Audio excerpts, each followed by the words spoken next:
এর মাধ্যমে আমরা জাতীয় সঙ্গীতের মাধ্যমে পতাকা দুটি উত্তোলন করব ইনশাআল্লাহ।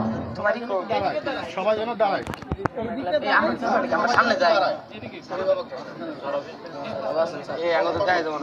স্যার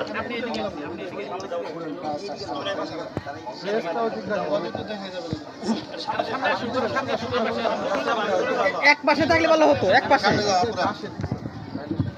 পাশে থাকলে ভালো হতো।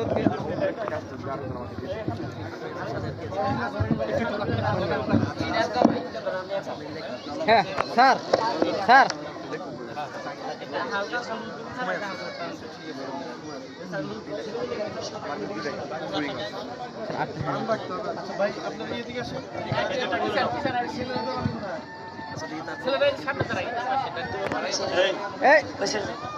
স্যার স্যার ওরা সামনে আসুক, সামনে আসুক।